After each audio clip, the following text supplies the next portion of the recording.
The World Bank moves in, grants those famous soft loans laden with conditionalities to the Lagos state government. They purchase more buses. Some UN officials travel down to launch the new transportation scheme with fanfare. Tomorrow, we wake up to the reality that those new buses are being overloaded.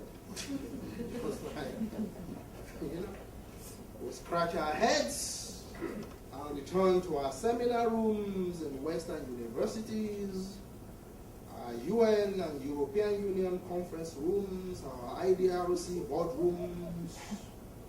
We return to Ottawa, London, and Washington, D.C. to crunch more statistics and empirical data. Thinking that these are communalist cultures, where the driver and all the passengers are often loath to leaving anybody behind, even if it means overloading the bus. It's rocket science. That Africa has operated 50 years of statehood at a fundamental remove from these cultural atavisms and dynamics is often beyond the purview of development experts. Thank you. Understand culture of the common day people in terms of their expectations of development. But I don't think that's a fair picture of where Africa is. 50 years, yes, for a lot of African countries. But it took Europe 300-400 years of total instability to have some semblance of any normality. And it was in the last century that they almost brought the world to the brink. So, the development trajectory of Africa, let's even leave South Africa out of this 15 years, is a very short space of time.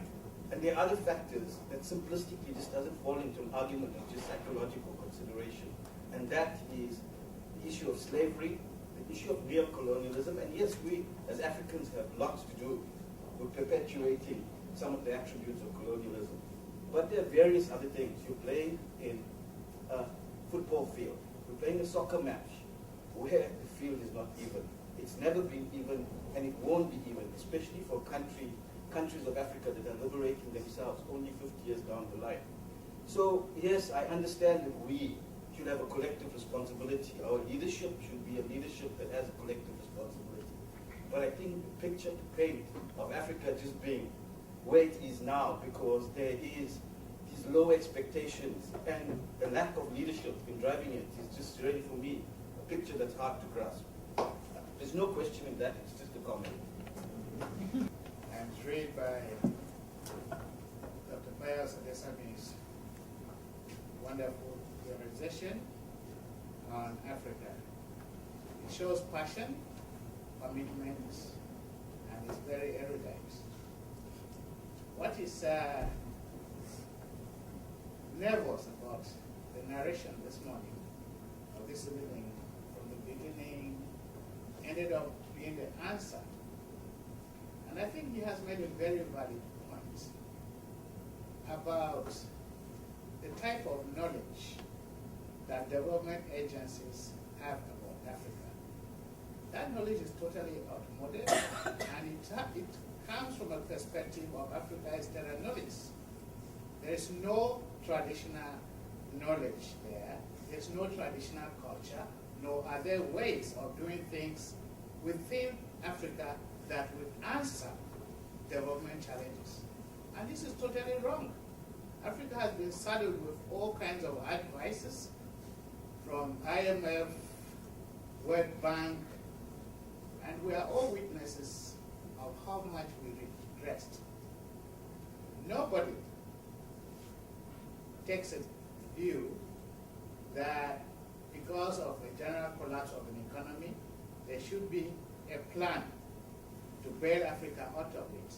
We bear whenever we are given the wrong advice and it sets us backwards. It is Africa that pays for this. About Nigeria,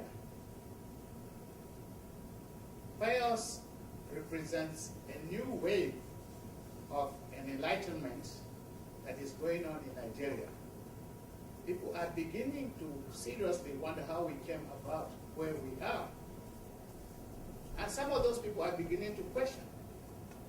If Transparency International says Nigeria is one of the most corrupt countries on earth, who are the people in Transparency International who are saying this? They are businessmen, opinion of businessmen, Western businessmen in Nigeria. Somehow they insulate themselves from the corruption, and it is public officials who are corrupt and not the businessmen. Yes, electricity is epileptic in Nigeria, but works in Togo and works in Niger for a very good reason. The principle of Big Brother has been what Nigeria took from day one, from 1960. It's in the Nigerian constitution that anywhere any African or African country is challenged by inability and underdevelopment, apartheid, or whatsoever form of lack of freedom, Nigeria feels itself not free. And therefore, when we, Nigeria, supply dedicated lines to Niger and to Benin Republic or to Togo, the law is the minister must make sure that even if every other part of Nigeria is in darkness, those dedicated lines must be open. Now, I seriously hope that Nigerians are not beginning to challenge this, because Nigerians in the last few years, including, in fact, last year, when there was this terrible film, District 9, we sought to seriously erode the unity between Nigeria and South Africa. Nigerians were beginning to say, why have we done so much for everybody else and nobody is seeming to recognize this? Yes, the generation has passed. When we, and when Pius talks about Nigeria making contributions to the apartheid struggle in South Africa and being a frontline state, when Nigeria chairmaned the anti-apartheid at the United Nations from the beginning till Mandela took over, and every Nigerian had to pay tax for the freedom struggle. And South African blacks and whites came to study in Nigerian universities. That time has passed and gone. The reality is we have an influx of Nigerians, not very well educated, who have gone to South Africa, and people do not understand. And their character sometimes challenges. The sense of otherness has been profoundly pronounced on them. So it is now necessary for us, Africa, and Africa, to search itself and find new standards of measurement, a new metric for assessment of where we are. And when we have done that, we can now move forward and not just define where we are, but find the appropriate solutions that will fit into our solutions. And one of those solutions would be, we have pleaded with the West, engage Africa in trade.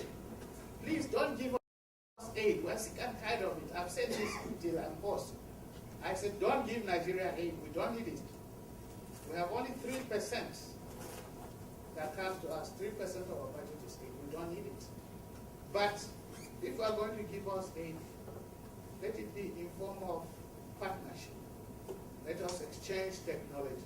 Let us have educational exchanges, student staff, because we have suffered. We have had civil war, and we have brain drain. We have the most brilliant people who should be in Nigeria, like Pius, are lecturing here in Carleton University.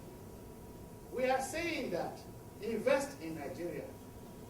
Which businessman in Canada or United States will not make stupendous profits